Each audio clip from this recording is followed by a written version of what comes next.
Pomaže Bog, braće i sestre, i dobrodošli u novom YouTube videu. Moje ime je Hadži Teodora i u današnjem videu želim da pričam o jednoj interesantnoj temi koja nema veze sa hrišćanstvom. Radi se o tome, znate da sam bila u Grčkoj i mnogi od vas su tražili od mene da napravim jedan video da im objasnim kako da bukiraju trajekt. I odlučila sam, sad ću da snimim ovaj video, da vam objasnim što trebate sve da pazite kada kupujete kartu za trajekt, kako to se funkcioniše i kakve sve različite kompanije imaju u Grčkoj. Sve sam zapisala sebi na papir. Kada sam gledala za trajekt, otišla sam na stranicu Ferryscana. To je jedna stranica u kojoj možete tačno da napravite sebi rutu gdje želite da idete. Mi smo išli iz Mykonos za Tinos i to sam jednostavno ukucala Mykonos, Tinos. Uzela sam prvo, samo jednu osobu da vidim uopšteno kakva ruta se postoji. I onda mi je izbacio sve trajekte i u koliko sati ide i koliko košta. Može se preko takve stranice da sebi kupite kartu, ali ja nisam ljubitelj preko drugih stranica da rezervišem karte, nego sam uvijek naknadno otišla na oficijalnu stranicu tog trajekta i preko te oficijalne stranice sam onda bukirala trajekt. Bilo je zaista veoma bez ikakvih komplikacija, išlo je i brzo. Imaju pojedine razlike između kompanija, ali o tome ću malo kasnije. Uglavnom što je neophodno jeste da imate kredit kartu. Ako nemate kredit kartu, jedino što vam preostaje, to ono što ja znam, jeste da u luci kupite kartu direkt na šalteru, ali tu postoji mogućnost da možda vaš trajekt bude pun, da nema mjesta i tako da uvijek morate da pazite što se tiče toga, jer pogotovo kad ide u sezoni, sad jun do august, septembar, mnogi idu u Grčku i mnogi koriste trajekt, tako da je tu moguće da jednostavno nećete imati mjesta. I ja sam unaprijed rezervisala kartu. Mi smo otišli u Grčku u jul, a ja sam kartu već u maju rezervisala, to je 2 mjeseca prije. Sad o kompanijama. Prvu kompaniju koju smo imali je Fast Ferries. S njom smo išli iz Mykonos za Tinos. Išli smo upravo sa trajektom zvanim Teologos, što je baš bilo super. Ono što mi se zaista mnogo dopalo kod ovog trajekta jeste da unutra su postavili ikone i vidi se da baš da su Grci, da su pravoslavci. Jedno se nekako i lakše osjećaš kad ideš bukvalno sa takvom kompanijom koja i vjeruje i sve to. To mi se baš mnogo dopalo.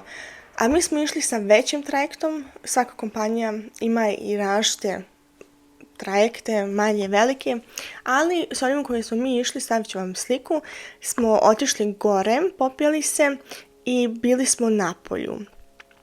Tu vam zaista mogu preporučiti, ali kada ste na polju skroz iza na kraj trajekta, jer ako ste naprijed, tu baš smrdi na naftu, jer je tu taj koji to, kako se to kaže, izbacuje, ali kada ste skroz iza uopšte ništa ne mirišete, imate predjevan pogled i iako je duvalo, nije bilo sad ekstremno i zaista mogu to da preporučim.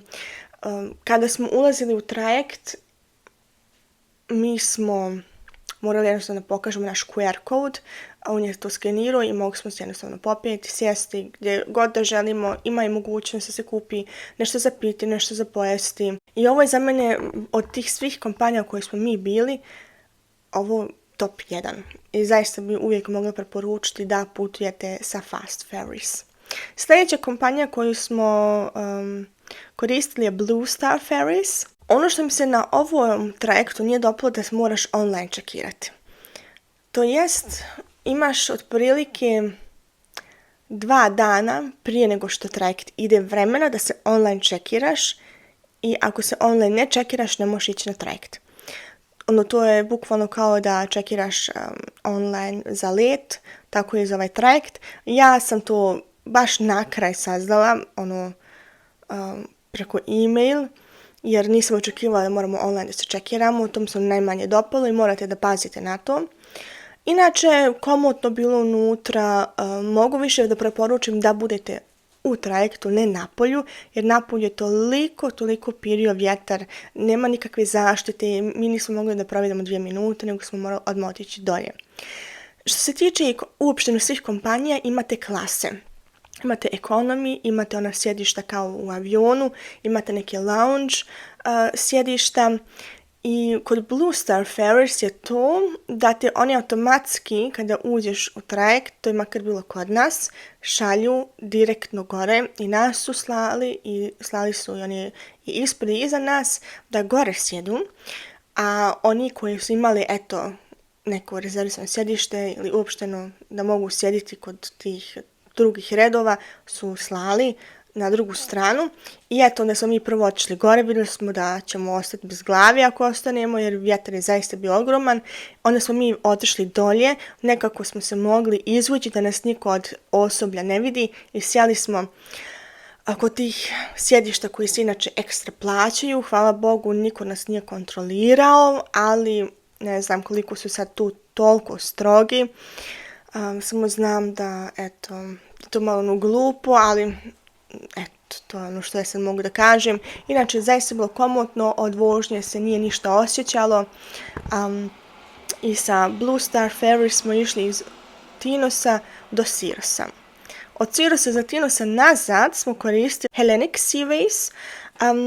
Ono što je pozitivno na ovom trajektu jeste da je najjeftiniji, to jest možete bukvalno najjeftinije karte da kupite. Mi smo, kada smo išli za Tinosa Blue Star Ferries, platili kartu 20 eura, tako nešto, a kada smo se vraćali nazad preko Hellenic Seaways, smo platili 4 eura po osobi, što je zaista jeftino. Ali ono što je problematično jeste da voze ekstremno sporo, baš su spori i tu osjećaš svaki talas. Meni je bilo toliko mučno da ne mogu da opišem da sam jedva čekala kad ću da izađem iz tog trajekta. Generalno je trajekt veoma starija je kompanija, zbog toga su jeftine cijene i sve unutra isto starinski. Uglavnom mogu si da sjediš gdje god hoćeš, niko te nije kontrolirao gdje da sjedeš. Cijene, pošto smo kupovali neki sok, su veoma skupi, mi smo platili za jednu doznu 3-4 eura.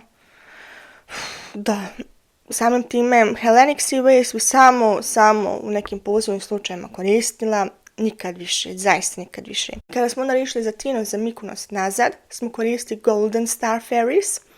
To je za nas bila zaista jedno od najboljih trajekta.